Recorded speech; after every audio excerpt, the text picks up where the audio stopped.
The question was, is Grit Gym welcoming to people trying to lose 40 to 50 pounds?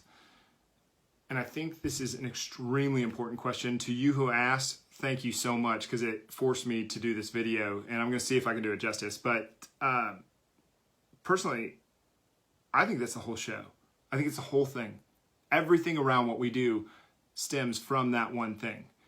If you don't get that, then we can't actually, like you and I, we can't actually do the workouts and apply the expertise and use the strategies and do the things that will get you to where you want to go. If we don't have that welcoming factor, that sense of belonging, that sense of safety, that I don't know, that presence or whatever you want to call it, that air that when you walk in the room, like you belong here, you are welcome here, that this is a place where you feel safe to express and explore who you really are, it's going to be very difficult to show up to your 5th workout, let alone your 50th workout. And if you think of the time it takes to get to the goal of losing 40 to 50 pounds, I mean, past the initial 10 to 15 pounds that you can get in a fairly short period of time, it's going to take, I mean, you're only going to want to take about a half a pound to a pound off per week. And so if you're talking about losing 50 pounds, I mean, that's almost a year. And that's if everything goes perfect and smoothly, which it never does, because there's things like holidays and unexpected occurrences and slip-ups and you trip over an obstacle. These are things that happen. And the obstacles are not what you know that you need to do. It's the things that you know that you need to do that you're not doing because there's some kind of emotional charge that is happening around that thing. Otherwise, you'd already be there. Like so much of this job, when I first started doing this job, I thought it was just you tell the person what to do and they do it. Well, think how silly that is. I mean, when I started doing this, I was just a kid, so naive. But I thought it was just all about, you know a lot about nutrition, you know a lot about exercise, you know a lot about strength, you know a lot about joint health, you know a lot about making the joint more durable, you know about stability and mobility. And it's like, no, the X's and the O's do matter. I'm not saying that they don't. And I'm not saying, like, when it comes to the expertise around that kind of stuff, I think that we're second to none. But the thing that we probably put the most time and effort into is actually getting to that, what do you even call it? That sense of belonging. I don't even know what it is, but have you ever had those people that you just feel like you belong around, you feel very welcome around them, you feel very safe, like the people that they can still confront you about stuff because they care, they're nurturing and they're supporting you and getting further, or they're kind of challenging you in a sort of supportive way, but there's like an air of safety around them.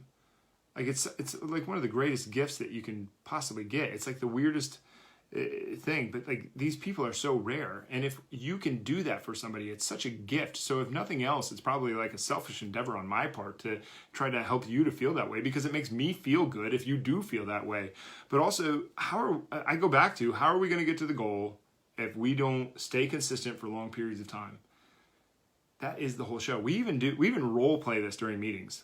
The whole staff gets in on this. You know, like what's one of the best ways to make sure that somebody is heard, knows that they're heard? You know, it's to repeat back what you think that they did hear with your own genuine curiosity, so that you can have a better understanding of what they did say, because it's a long distance from your brain to your mouth, and then from your mouth to someone else's ear, and then someone else's ear to their brain, and then back to their mouth, and then back to yours. It's this journey that we think is so simple, but it's not. It's extremely complicated.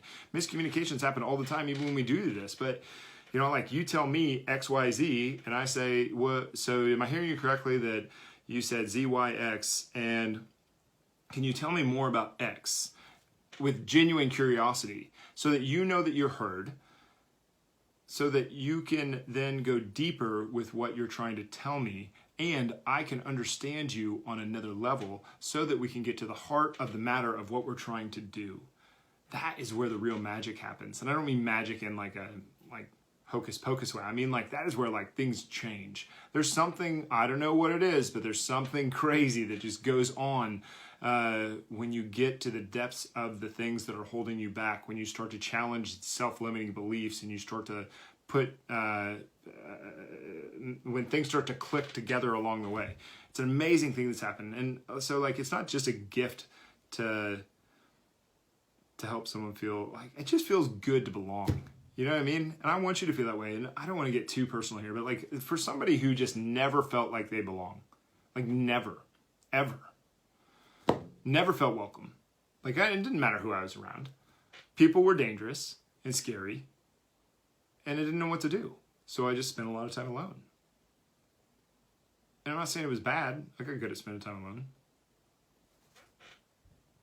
But getting around people who you don't have to protect yourself from, who are there because they care about you, who truly care about you. It's such a huge gift. It's such a big deal. So what to expect at Grit Gym? You're not going to see a bunch of people walking around their sports bra and spandex up and down. You're not going to see a bunch of ripped out dudes picking their back knee in the mirror. There actually are no mirrors. The big reason for that was because the place that I worked at before Grit, there was actually these two sisters, Sister A and Sister B, let's call them. Sister A, whenever she would do a certain exercise, she'd always look away from the mirror like this. And one day when Sister A was gone, I asked Sister B, I said, why she do that? And she goes, it's because she hates how she looks in the mirror. And I was like, oh my God, for real? And I was like, we're never putting mirrors up at Grit. So we never did. I want you internally focused anyway. I don't want you looking over in the corner while you're doing a squat. I want you self-reflecting on how your body feels. We're building a relationship on the inside first. And I don't mean that from a psychological way there. I mean actually where is my knee? But a lot of this stuff, like, are we welcoming? You will be around, for the most part, the lowest age that we probably still have a few people in their 20s, but for the most part, the average age is well into the 50s. You're not going to be around, I don't want to put down the Grit Gym people, but you're not going to be around like these athletic specimens and be intimidated by everybody every 10 seconds and be judged and shamed. No, that's not what's going on. We do an extreme amount of work to make sure that you feel safe to express and explore who you really are, and that you feel welcome. We even ask other people that are clients here at Grit to reach out to you and to support you. And even in your first workout, if you are just in a one-on-one with your coach, and there's little things that we do, like we leave a note on your first workout of your first program every month. Anyway, I'll bend over backwards to make you feel welcome.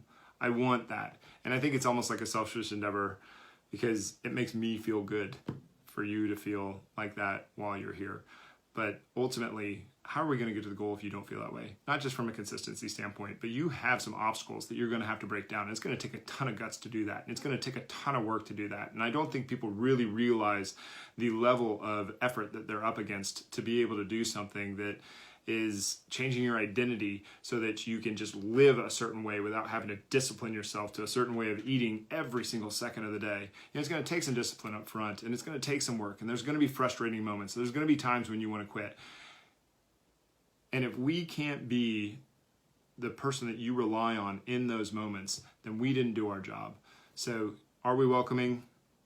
That's up for you to decide. But I will say that when we do feedback, and when we do secret shoppers, and when we do surveys, the number one thing that we get on why people started and stay at Grit Gym is because it is welcoming. So I hope that we're doing it right. I really do. So I want people to feel that. For someone that never, ever felt that, to get it, I mean, it's just it's a gift that I don't think that people realize how big of a deal it truly is. So anyway, what to expect at Grit Gym. I hope this cleared up a few things. Thank you so much for asking this question. It made me get very, very clear with it and rethink some of the things and realize that we are not putting that message out there like we should. And that should be something that all gyms should do, is being extremely welcoming to the people that are wanting to do something good for themselves, because you're doing your future self a favor when you do this. So anyway, this video is getting along. Hope you got something good out of it. Thank you. For the person who asked this question, thank you.